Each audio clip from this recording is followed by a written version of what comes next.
يا رجائي يا رجائي يا رجائي يا رجائي يا رجائي بسم اللہ الرحمن الرحیم۔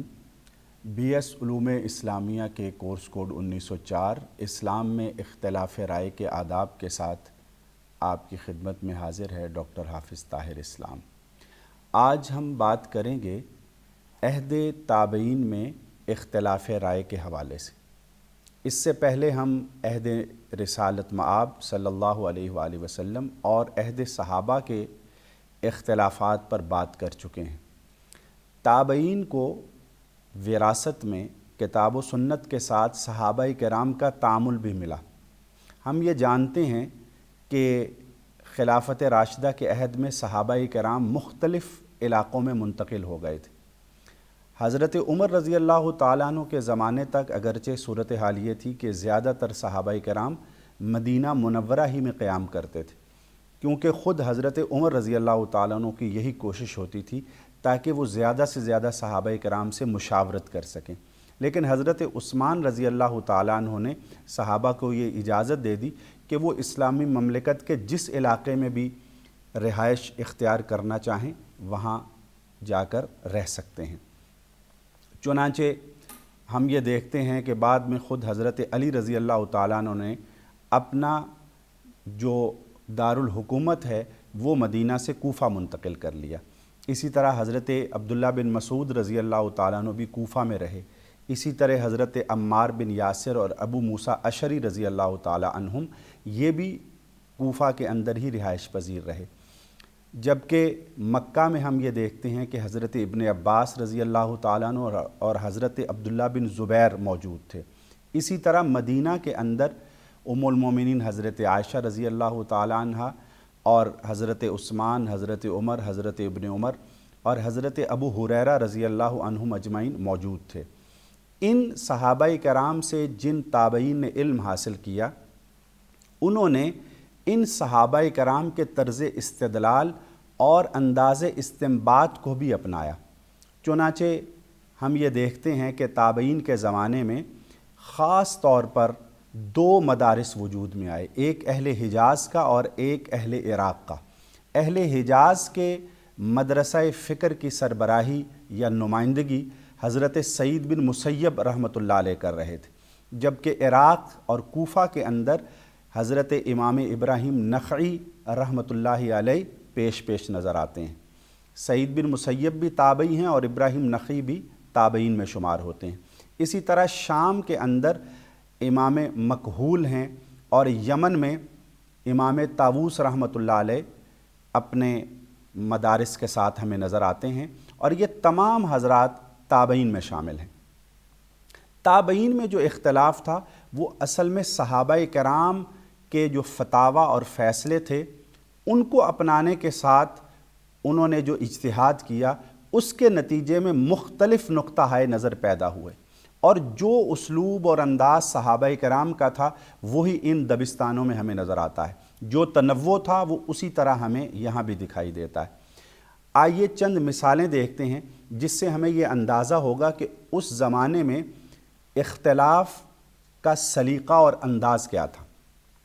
امام مالک رحمۃ اللہ علیہ کی روایت ہے کہ ان کے استاذ ربیعہ بن عبد الرحمن جو کہ ربیعہ الرائے کے نام سے مشہور تھے، انہوں نے ایک مرتبہ تابعی حضرت سعید بن مسیب رحمۃ اللہ علیہ سے پوچھا کہ مجھے یہ بتائیے کہ عورت کی انگلی کی دیت کتنی ہے؟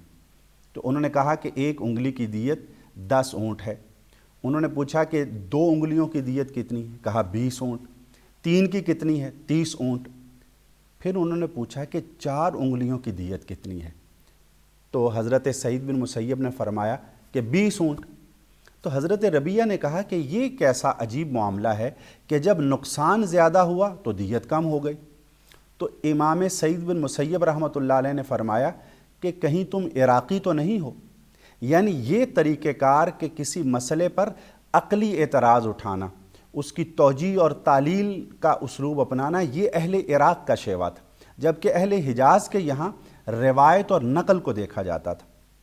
اور ان کے پاس یہ روایت موجود تھی، عقل المرأتی مثل عقل الرجل، کہ عورت کی دیت بھی مرد کی دیت کے برابر ہے، لیکن اس وقت جب کہ یہ 2/3 کو پہنچ جائے تو پھر یہ نصف دیت ہے۔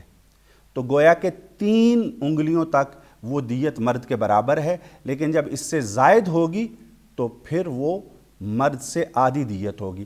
اس روایت کی بنیاد پر وہ 4 انگلیوں کی دیت 20 اونٹ کے قائل تھے۔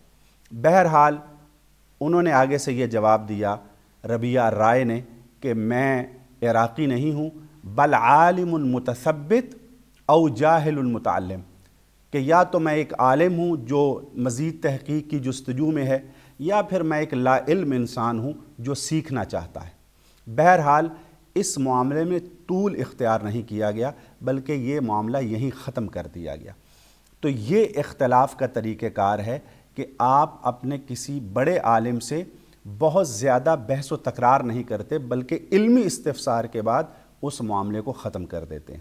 ہم اپنی اس گفتگو میں تابعین کے ساتھ تبع تابعین کے عہد کو بھی دیکھیں گے۔ چنانچہ ہم یہ دیکھتے ہیں کہ امام ابو حنیفہ رحمۃ اللہ علیہ اور امام اوزاعی کے درمیان بھی ایک مکالمہ ہوا۔ امام اوزاعی نے امام ابو حنیفہ سے پوچھا کہ آپ نماز میں رکوع جاتے ہوئے اور رکوع سے اٹھتے ہوئے رفع یدین کیوں نہیں کرتے؟ امام اعظم ابو حنیفہ رحمۃ اللہ علیہ نے فرمایا کہ میرے پاس اس کے متعلق کوئی روایت موجود نہیں ہے۔ اس پر امام اوزاعی نے انہیں ایک روایت پیش کی جو کہ زہری سالم سے، اور سالم حضرت ابن عمر رضی اللہ تعالیٰ عنہ سے بیان کرتے ہیں، اور اس میں یہ ہے کہ نبی کریم صلی اللہ علیہ وآلہ وسلم جب نماز کا آغاز فرماتے، رکوع جاتے اور رکوع سے اٹھتے تو رفع یدین کرتے۔ اس پر حضرت امام ابو حنیفہ نے فرمایا کہ میرے پاس بھی ایک روایت موجود ہے، اور وہ ابن مسعود کی روایت ہے، جس کو اسود امام ابراہیم نخعی سے اور نخعی حضرت ابن مسعود رضی اللہ تعالیٰ عنہ سے بیان کرتے ہیں، اور اس میں یہ ہے کہ نبی کریم صلی اللہ علیہ وآلہ وسلم صرف آغاز میں ہاتھ اٹھاتے تھے اور اس کے بعد اپنے ہاتھوں کو نہیں اٹھاتے تھے۔ اس پر امام اوزاعی نے فرمایا کہ میں جو سند پیش کر رہا ہوں وہ تو زہری سالم سے بیان کرتے ہیں، اور آپ جو سند لے کے آ رہے ہیں وہ حماد، اسود اور علقمہ سے لے کے آ رہے ہیں۔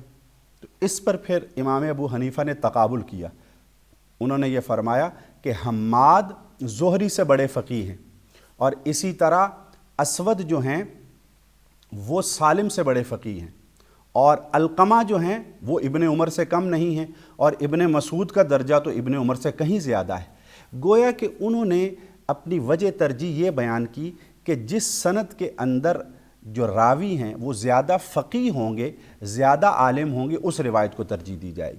اس سے ہمیں اس اختلاف کی نوعیت کا پتہ چلتا ہے، اور اس طرح کے بہت سے واقعات ہمیں اس عہد کے ملتے ہیں جس میں وہ اپنے اپنے علاقے کے علماء اور فقہاء اور محدثین کی روایت کو ترجیح دیتے ہیں۔ اور اہل حجاز کے یہاں یہ تھا کہ وہ تعلیل اور توجیہ اور قیاس اور رائے کے بجائے نقل اور روایت پر انحصار زیادہ کرتے تھے، جبکہ اہل عراق کے یہاں قیاس اور رائے سے زیادہ کام لیا جاتا تھا۔ ہمیں ایک دلچسپ اور واقعہ بھی ملتا ہے جس میں یہ آتا ہے کہ امام ابو حنیفہ رحمۃ اللہ علیہ امام جعفر صادق رحمۃ اللہ علیہ کی خدمت میں حاضر ہوئے، تو امام جعفر صادق نے کہا کہ آپ ہی وہ نعمان ہیں جو قیاس و رائے سے بہت کام لیتے ہیں؟ تو انہوں نے کہا جی میں وہی ہوں۔ فرمایا اللہ سے ڈرو اور دین کے باب میں رائے اور قیاس سے کام مت لیا کرو۔ پھر انہوں نے کچھ سوالات کیے، کہا آپ مجھے یہ بتائیے کہ وہ کون سا کلمہ ہے کہ جس کی ابتدا جو ہے وہ کفر ہے اور اس کی انتہا جو ہے وہ توحید ہے اور ایمان ہے؟ تو امام ابو حنیفہ نے فرمایا کہ مجھے معلوم نہیں ہے۔ امام جعفر صادق نے فرمایا وہ لا الہ الا اللہ ہے، کہ لا الہ پہ اگر کوئی رک جائے تو یہ کفر ہے، اور الا اللہ کا جب اقرار کرے گا تو یہ توحید اور ایمان ہے۔ پھر دوسرا سوال پوچھا کہ کسی کو قتل کرنا یہ بڑا گناہ ہے یا بدکاری؟ تو امام ابو حنیفہ نے فرمایا کہ کسی کی ناحق جان لینا۔ تو امام جعفر صادق نے فرمایا کہ یہاں بھی آپ دیکھیے کہ اللہ نے قتل کی سزا کے اس بات کے لیے 2 گواہ رکھے ہیں، جبکہ بدکاری کی حد ثابت کرنے کے لیے 4 گواہوں کی شرط رکھی ہے، تو آپ کا قیاس تو ختم ہو گیا۔ پھر تیسرا سوال کیا کہ آپ یہ بتائیے کہ نماز زیادہ اہم ہے یا روزہ؟ تو امام ابو حنیفہ نے فرمایا کہ نماز ضروری ہے۔ تو انہوں نے فرمایا کہ دیکھو، حائضہ عورت روزے کی قضا تو کرتی ہے لیکن نماز کی نہیں کرتی، تو یہاں بھی آپ کا قیاس کام نہیں آیا۔ تو آپ خود سوچئے کہ جب کل قیامت کے دن اللہ ہم سے پوچھے گا تو ہم تو کہیں گے کہ اللہ نے یہ فرمایا، رسول اللہ نے یہ فرمایا، اور اسی پر ہماری رائے تھی، اور آپ جب اپنی طرف سے توجیہ کرتے ہیں تو آپ کیا جواب دیں گے؟ تو یہ وہ طریقہ کار ہے جو اہل حجاز اور اہل عراق کے استدلال میں ہمیں نظر آتا ہے۔ اس سے ہمیں یہ اندازہ ہوتا ہے کہ وہ مسائل کو دیکھنے کے لیے کیا زاویہ نظر اختیار کرتے تھے۔ آج ہمیں بھی اسی اسلوب اختلاف کو اپنانے کی ضرورت ہے کہ جس میں آپ دوسرے عالم سے کھل کر علمی مکالمہ کر سکتے ہیں، اس کے دلائل کو جان سکتے ہیں، اس پر نقد کر سکتے ہیں، لیکن اس کے ساتھ ہی آپ ایک دوسرے کا احترام بھی برقرار رکھتے ہیں۔ رب کریم ہمیں اختلاف کا صحیح سلیقہ عطا فرمائے۔ السلام علیکم ورحمۃ اللہ۔